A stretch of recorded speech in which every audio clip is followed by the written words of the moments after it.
Who's next? Yeah, it's about to get interesting. Interesting is a good word. Interesting is a good word, for sure. What's up, guys? Jeff Cavalier, AthleanX.com. I recently came across a video by former WWE superstar Maven, and it was really a really good, engaging video because he talked about a lot of the guys that he worked with in the past and what his impressions were of them. And so Jesse got the idea of, well, what if we did that same with you? You've had a chance to work with some amazing people, whether you trained them or met them through doing what you love. And guys, if you don't know, I worked as a physical therapist, the head physical therapist for my childhood dream team, the New York Mets. And I've had a chance to train a lot of different people. So I thought, okay, I'll do it. So he compiled a list of cards, and I don't know who's in them, and he wanted to get my blind reaction to them. So we're going to take a look at them one by one and kind of see what I think. All right, so who do you got first? Oh, I love this guy. One of my favorite people on all of Earth, for sure, Josh Brolin. The thing about Josh is, they say sometimes that movie stars are soft. He is anything but soft. He goes at it and gets after it like anybody else. Literally texting me from the Jordanian desert on the set of Dune looking for workouts that he could do because there's nothing around. So of course we have really intense bodyweight stuff that we can do. So not just being able to do it, but then taunting me with texts of how easy it is, and he needs more of a challenge. I'm a big, big fan personally. One of the real guys, like a real deal. Loves Jesse probably just as much as me, although he did snap him into oblivion. For that, I thank you. And Josh, there you go, pal. You're welcome. I'm going to get in trouble for this one. As soon as I flip this around, he's going to want royalties. I'm telling you, just because I'm using his image and likeness on camera. David Wright. David, obviously one of my absolute favorite people in the entire world. One of truly the best baseball players who unfortunately had his career cut short because of injury, but he played his entire career, absolute, definite Hall of Famer. The issue with David Wright is he's going to take responsibility for AthleanX. He's going to say that he actually is responsible for the creation of the business and actually the success of the business because he was one of the first people who appeared in a video with me back in 2009. I will tell you this. I will give you royalties from AthleanX, all accrued up to this point, if you could for once beat me in fantasy football. Needless to say, that ain't happening, so my money should be pretty secure. But as far as a person, one of the best people on the planet and also a damn good baseball player. Not David Wright. Similar position, a little bit different personality. Alex Rodriguez. So listen, let me just say this. I have all the respect in the world for Alex Rodriguez, especially currently as a businessman and what he's been able to do and kind of parlay from his baseball career. In baseball, all I can tell you is he wasn't the most liked guy, even by other players. And a lot of it, I think, came down to the swagger and that aloofness that he had. So basically, when you're really good and you can do some amazing things on the baseball field, and then you kind of let people know that you're really good at the same time, that sometimes rubs people the wrong way. My interactions with him were actually very limited. I can't say that they were much different. They were very aloof. They were a little bit distant. But again, my interaction is in a weight room after the game. You know, like it's very quick. It's very businesslike. So I really can't say too much. All I know is that from my experience with him, he's not David Wright for me. But again, I have a lot of respect for what he's done and his ability to be a very, very successful business person. And I would wish nothing but the best for him. Definitely one of the smartest people I know, for sure. Someone that I really, really admire. I call him a rock star. I tell him he's a rock star all the time. Not that he needs my validation to arrive at that conclusion. The fact is, he is someone that I rely on when I try to give out good, solid information, actionable information on my channel, and I actually reference him a lot. We're talking about Dr. Andrew Huberman. I had the great fortune of being able to be on his podcast, but he's just a good dude, you know what I mean? Like he referenced Jesse on the podcast, which I know is very special to him. Very down to earth. Him and Jesse actually hit it off because they have this deep love of skateboarding, and I know he's way better than Jesse at skateboarding though, way better. And I personally, I have two things that I'm jealous of. His beard and that neck. I wish I had that neck. I cannot fill a collar around my shirt the way he can. But honestly, when it comes to actionable advice and someone that I have a great deal of respect for, and again, truly I think is at the tip top of what we do, I can't point to anybody other than Dr. Andy Huberman. If you haven't checked him out, obviously, where have you been? Again, love this guy. All right, here you go. Who's next? Yeah, it's about to get interesting. Interesting is a good word. Interesting is a good word for sure. But interesting is not bad. I'm going to tell you right now. I actually like him a lot. I do. Antonio Brown, 7-time NFL Pro Bowl wide receiver. So let me tell you what is maybe the tough part about Antonio. Scheduling. Working out a schedule to get together and actually show up and meet up when it's time to show up and meet up. But let me say this. When he does show up, you get him. He shows up, meaning that every single thing he does for you, every single rep in the gym, every single pass pattern he runs, every single bit of effort he can exert, he does so at 110%. And I will tell you, having worked with lots and lots of athletes, you cannot say that about every athlete. You cannot say that even about the majority of athletes, because when you're that talented, you are almost entitled to not really push it all out because you're going to save yourself. He does not save effort in any single situation. And what I can say is, as when you're paying compliments to athletes, that's the highest compliment you can pay. He gives you every single thing he has. And I will tell you, it is literally the reason why he got to where he is, because he worked harder than anybody he probably was competing against. And because of that, he made himself a superstar. And as far as I'm concerned, he was extremely nice to me every time I met up with him, and I would never have a bad thing to say about Antonio Brown. I do wish him the best for sure. I know there's been some, struggles on and off the field. The point is, to me, I wish him nothing but the best. Oh, not my favorite. Definitely not my favorite. I'm just being honest. So let me tell you a little story about this guy. So Barry Bonds, no doubt one of the greatest baseball players in the history of baseball. And I am not one who is influenced by the PED era and thinking that that is what made him who he was. This is one of the most talented baseball players before there was ever any allegations of what he was touching or taking or whatever to hit the ball further. I mean, the point is, he was a great baseball player. Off the field, maybe not such a great person. And I'm just going off of my own experience. I'll tell you a quick story. So when we would travel from city to city, a lot of times some of the players or the coaches' staff, we would get some memorabilia signed. So I would leave behind in a city of baseball or some item that someone could sign that I could then get next time we came into town. And I could keep as a memento of my times in baseball. Well, I actually really wanted to get a Barry Bonds jersey signed because, again, I thought he was the epitome of the game. So I bought a jersey, spent hundreds of dollars on the jersey, left it behind in Washington. And when we were coming back through Washington the next time, I figured I'd pick up my signed jersey by Barry Bonds and be all good. Well, the clubhouse manager said to me, hey, listen, here's your jersey. It wasn't signed. Barry made a decision that he didn't want to sign it. So he was going through. He's like, who's this for? This is for David Wright. Okay, cool. Who's this for? This is for Tom Glavine. Okay, cool. Who's this for? The physical therapist. Fuck the physical therapist. And he handed back the thing. He did not sign it. I didn't do anything personal to Barry Bonds ever. I mean, I was a good physical therapist, but not for him.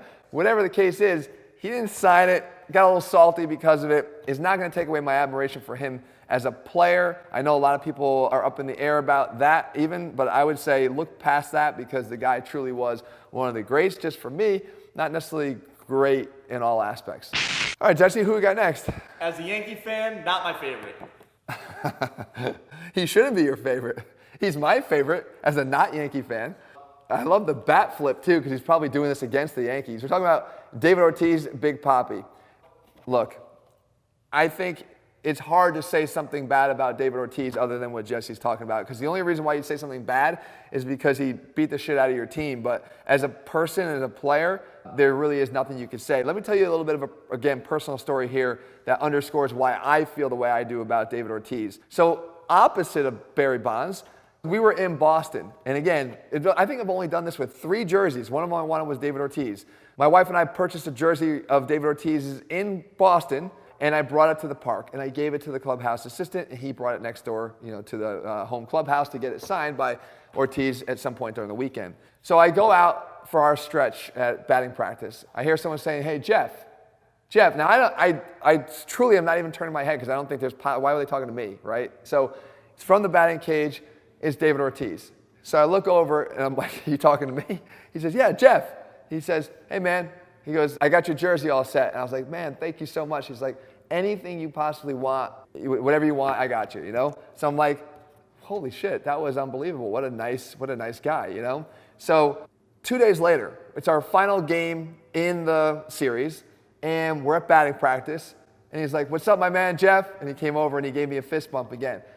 I'm shocked he remembered my name, right? We only go there once a year, every few years, interleague baseball. The fact that he took the time to not only sign the jersey for me, but actually seemed to take a vested interest in who I was as a person meant the world to me. And I can tell you here, as I sit here many years after being in baseball, I still remember that story. I'll never forget it for the rest of my life. And it made a very big impression on me as probably the inner kid in me. I'll never forget David Ortiz for that. And for that, he'll always be one of my favorites. I'm feeling my heart race right now as I look at this. I'm getting nightmares. I'll never forget training with him and all that you see on camera and all the intimidation that appears to be present when you're watching on camera is there times 1,000 when you're training in person. I'm talking about CT Fletcher, who is someone that people never thought I would be doing a collaboration with because they thought that his approach never really meshed with my approach. I can tell you that underneath both of our approaches is a common desire for training hard, but I never trained harder than when I trained with him. So CT, I had him come in and speak to our attendees at AthleanX Live, my live event that I host. And he came in and motivated the hell out of them like he always does. However, he was so gracious to say, let's get a little workout in while I'm here. So, of course, now I'm shitting in my pants, and he's kind of lurking up and down the dumbbell rack and pulling down dumbbells systematically, 25s, 30s, 35s, 40s, 45s. And I'm thinking, if he goes biceps here, I'm okay, right? Because whatever he does, I'm going to have to do. I'm not going to say no. But it was his tricep gauntlet, where you lay on the ground and do tricep extensions. Well, needless to say, he wanted me to lift the 45s and the 40s and the 35s and 30s and 25s, 20 repetitions a piece all the way down, no rest in between, and then work your way all the way back up. The problem was, I never did 45s on that exercise for 20 repetitions before. But when CT Fletcher is staring down at you saying, you're going to do it, you do it.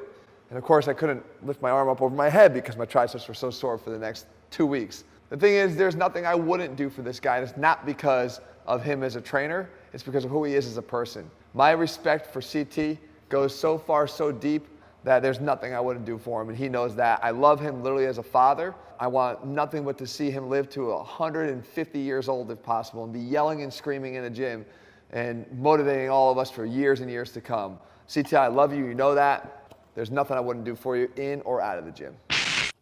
So if CT was the mad scientist, this guy's just a scientist. But no less respect do I have for him. We're talking about Dr. Brad Schoenfeld.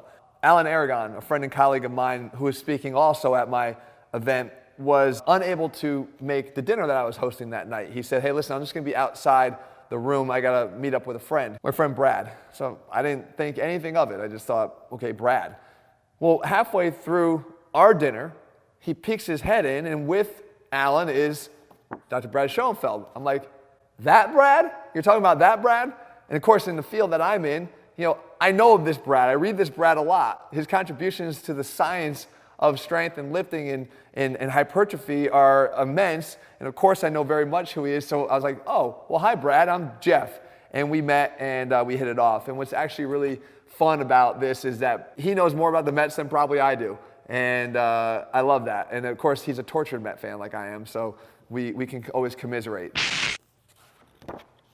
One of my favorite, no doubt, just human beings, honestly, but also athletes. I was a big wrestling fan back in the day, and anybody that watched any type of wrestling probably knew of Sting, Steve Borden.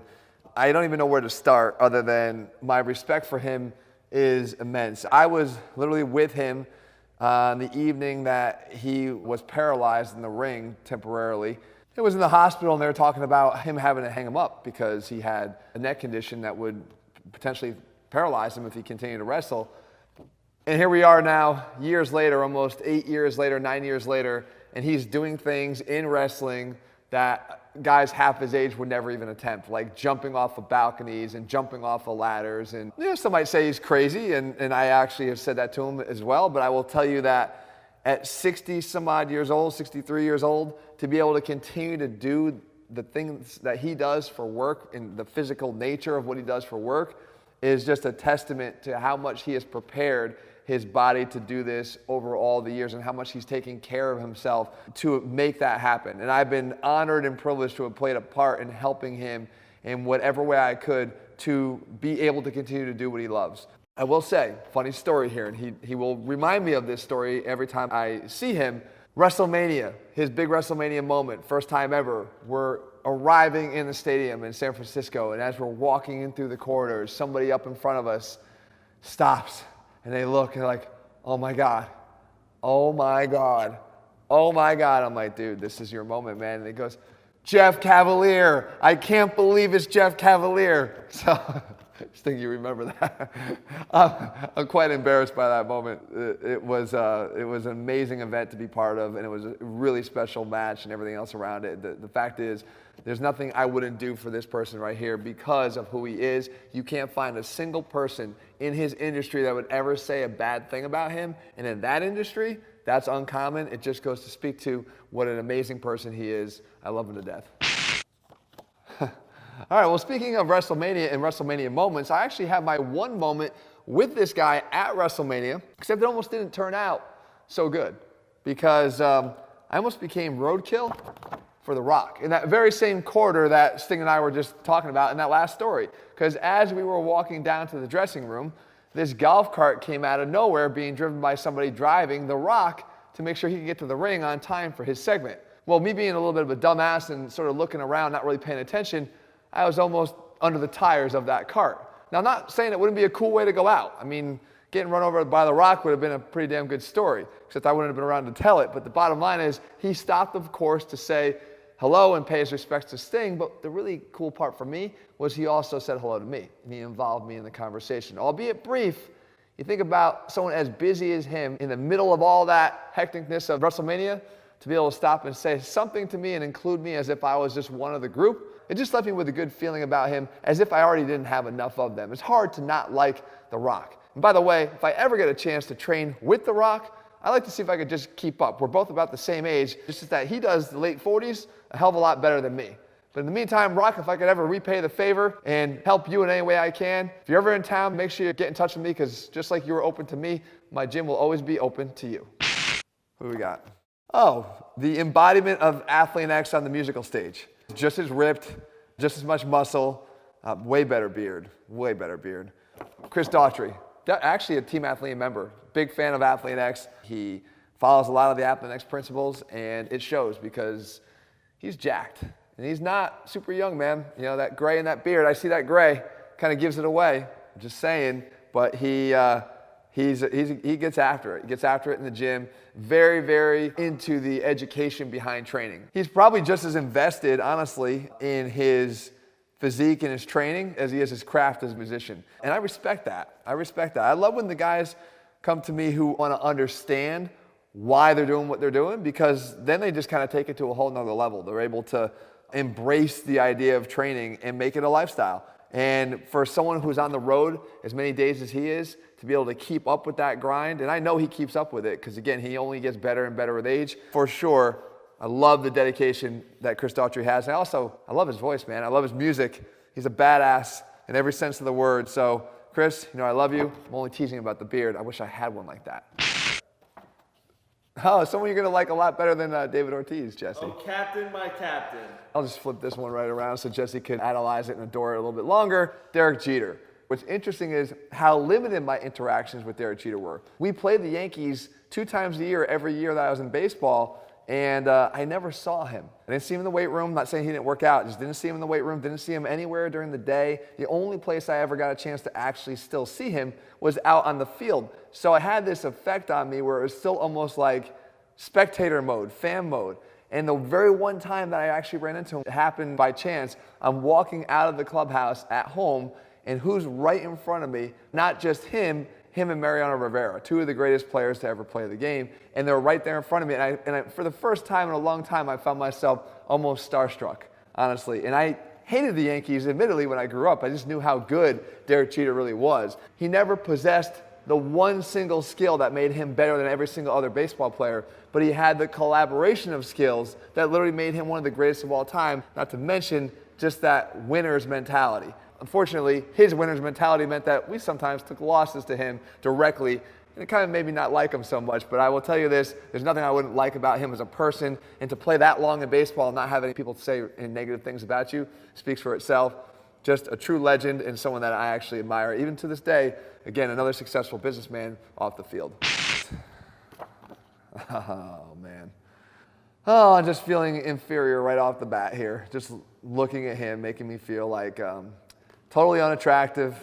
What makes it even worse, Ryan Reynolds, his trainer, Don Saladino, is actually probably just as good looking a man and makes me feel completely like trash. You're certainly not the most attractive of the three of you guys. Oh, Jesse's just piling on now. I know that. I actually had a great fortune working with Ryan a little bit because his years of doing his own stunts paid the price a little bit with his back, and I got a chance to try to help him a little bit with that. But rightly so, he's decided to focus his efforts a little bit more away from doing his own stunts now. He's obviously, as I mentioned, Don in great hands, got an amazing trainer that helps him do that.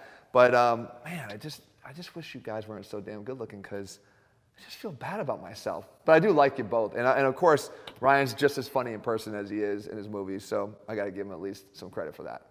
All right, Jesse, hopefully somebody less good looking. Oh, not that he's a bad looking guy, just nobody's a Ryan Reynolds, I guess. But I do think he's one of my favorite people of all time, and by far one of the best athletes I've ever had a chance to work with. We're talking about Tom Glavine. I think the greatest thing about Tom Glavine is he was the ultimate competitor. He was somebody who was all about the team. He won 300 games in Major League Baseball, which is a feat that possibly will never be done again. And I had the great fortune of being able to do that alongside him in 2008. But the thing about Tom was, despite winning 300 games, you would have thought that he won 30 in his career because he didn't want any special treatment. He wanted to be just like everybody else. And he treated every single person, from the staff members, the lowly staff member like myself, who is rather new to baseball, to the front office. Everybody got the same level of respect from Tom, and that's probably why he's the most respected person in baseball, or one of them, to this day. I will say, if I was ever going to play golf, this is the guy that I want with me, partnering up with me. As a matter of fact, when I was trying to beat my father, what I'd never really been able to do, I brought in the big guns and I had Tom come in and play alongside of me. And the good thing is, we actually won. But it had nothing to do with me because he carried me for 18 holes as I pretty much sliced every ball off the tee and then hit every ball after that in the trap. Tom, the ultimate winner, obviously carried my ass that day. He'd carry any team in any endeavor he ever did because he is a winner, not just on the field, but most importantly, and the type of person he is, off the field as well. Back to the good-looking guys I see, making me feel bad. Actually, this is what I would say about this guy right here. A gentle giant, a consummate professional, completely receptive to training ideas and how to get better. Talking about Florian Munteanu. This is Victor Drago from Creed 2. He's just the best, man. I mean, it's not hard to make me look small, but my Lord, he made me look like a Smurf next to him. That was literally, how big he was. But again, always receptive to any training idea that can help him get better, bigger, stronger. Funny story. So obviously in the movie, he was the son of Ivan Drago, Dolph Lundgren. He said, hey, next time we get together, man, we're going to train the three of us, me, you, and Dolph. He says, I'm going to give you a fair warning. Dolph is going to run circles around both of us because that's how good a shape he's in. Look, if there's any way I can avenge Apollo Creed, I'm going to do it. So next time, if I got to do that, I will put myself up to the task and see if I can take him down. But the bottom line is, I love Florian. He's a good dude, and just at the start of a big career, for sure. All right. This will be a little polarizing, that's for sure. To say the least. To say the least. A little bit of legal troubles, but I believe every single person deserves their day in court, and it's not up to me to make any judgments until that day has been done. That being said, there's a really crazy story about the person on this card right here. So speaking of Florian, Jesse and I were in the city. There was a press junket that night for Florian, so we were all meeting up for the release of Creed 2, and we were introduced to this guy right here along with his brother by Florian's manager. Little did we know who he would become, because we're talking about Andrew Tate, Cobra Tate. Now, Jesse and I had a chance to sit down with him and his brother for about 2.5 hours and talk, and he couldn't be more polite. He couldn't be more respectful. He was super nice and engaging with Jesse and I. Again, super respectful to everybody around. So though he might be, as I said, a little bit polarizing and he might come across a certain way, all I can say is my experience with him was much, much different. So is it an act? I don't know. All I know is what I can say from the time I spent with him. I will say we did spend a lot of time talking about him as an athlete, and he's a damn good athlete. He was able to accomplish some things at a high level in kickboxing, which had my respect for that, of course. But the fact is, he's someone that I think we all could agree is a grinder. He knows how to continue to put in the work. He is dedicated to keeping his body in shape and putting in that work to do so. So we had common ground there, which is where really most of our conversations were. But the bottom line is, think what you want. Again, I can only think what I know, and it wasn't all that bad. What do we got now, Jesse? Oh, would you like to deliver this one, Jesse? I would. Greg Jennings. So Greg Jennings. So one of my favorite people on earth. Again, former Green Bay Packer, Super Bowl champion. Greg Jennings, one of the hardest workers you'll ever come across, and one of the most voracious learners. Whenever Greg was in here, he was always looking to learn something new. What could I do that I could apply to my own training? And it was really amazing because it was in here on one of his last visits where he told me, I have this new goal, right? Here he's accomplished all this in the NFL. I have this new goal. I want to be a bodybuilder. And I'm thinking to myself, that's a pretty big goal, because he really hadn't had too much dedicated bodybuilding training up to that point. He wanted to be a bodybuilder. Well, guess what he was able to do? He was able to go on and become a bodybuilder and amass a pretty damn impressive physique in the process, and not a young guy, let's face it. The fact is, I love him though for one very important reason. Do you remember this, Jesse? He kicked your ass in Madden football. I don't want to talk about it. Actually, literally was taunting you with his own Greg Jennings chants as he did it. So a guy who always said he could not be beaten in Madden football to be completely stomped by our guest who came in here and played it right up here on the big screen with him, he'll always have my absolute love and affection. Greg Jennings, one of the best people and one of the hardest workers. Oh, speaking of people that I like to see kick Jesse's ass, I actually think you owe him a ladder match, Jesse. Not doing it. Yeah, I like to see it. We're talking about WWE Sheamus. And again, I'm on this roll of people that I just love as people. One of my favorite people on the planet Earth right here, Sheamus. And again, the learners, the voracious learners, there's someone that would come in here and every single time try to just learn one thing new that he could apply to his own workouts and always looking to better himself, which is probably the reason why here he is at many years in the WWE and possibly more popular right now than he ever has been in his life. A testament to his desire to continue to work and get better, a testament to his charisma, but truly one of the best hangs ever. Every time you come to town, there's one person I want to go get a beer with and I don't even drink. It's going to be Sheamus right here. I love everything about him. Always willing to find out or learn something that can take him to the next level. As far as I'm concerned, there's no next level to go to because for me, he's already way up here at the top. And saving the best for last. Of course, for me, absolutely the best. They say never meet your hero, right? Or never interact with your hero because you might be disappointed. I will say flat out, not the case for me, not the truth. I'm talking about Sly Stallone. So, I'll give you a little background. I grew up idolizing Sly Stallone. He was the person that inspired me to want to get into this for a living, to do fitness for a living. And I wrote a blog literally talking about that and saying how influential he was from those early movies. I was an impressionable young teen, and I'm watching these movies saying, I really need to start thinking about getting myself in better shape. Maybe it's just to get girls or whatever, but I wanted to look better, and this is the person that I looked to because I didn't really relate to the guys that were much bigger. Like, of course, I liked Arnold, but I didn't look like him. I thought I had the best chance to look like Sly Stallone. So imagine my surprise, and all of a sudden, who comments and reaches out on my blog that I wrote? But Sly Stallone. To the point where I thought someone was playing a big prank on me and they were just trying to get me going, and it was actually him. And it started this big, long exchange of communication between us where I've had a chance to, I hope, help him out. One of the things that he said to me that made such an impression on me is he said, it was such a full circle moment, he said that the way that I used to impress upon you and inspire you to do things when you were younger is what you do for me now. You keep me going. You make me feel like I can keep doing the things that I'm doing. And that was like the best compliment I could ever receive, and something I'm truly grateful for. And what's even more interesting about that is that his trainer for all these years, that's actually got him into the shape he's been in and provided him with the tools to have the longevity he has, is someone I also respect, and that's Gunnar Peterson, who I've also had a chance to meet up with and learn from. So it's this big sort of kumbaya moment and a big love affair, I feel like, to end this video, but there's nobody more appropriate for me than to get those accolades because this right here is the guy from me, and I'm sure many out there as well, regardless of how old you are, who's been inspired to keep doing what you're doing, or even get started in the first place. So, the best. Well, I have fun with this. Jesse, next time if you want to take the stage here and talk about your favorite skate rock punk bands, you're more than welcome. And thank you, audience, for giving me the platform here to talk about these people. Again, meaningful in all different ways. In the meantime, if you're looking for complete programs that we have that we use with a lot of these guys, you can find them over at athletenext.com. Our supplements are over there as well. If you found the video helpful or you like the style, make sure you leave your comments and tell me that you want more. In the meantime, if you haven't done so, click subscribe and turn on notifications so you never miss a video when we put one out. All right, guys, see you soon.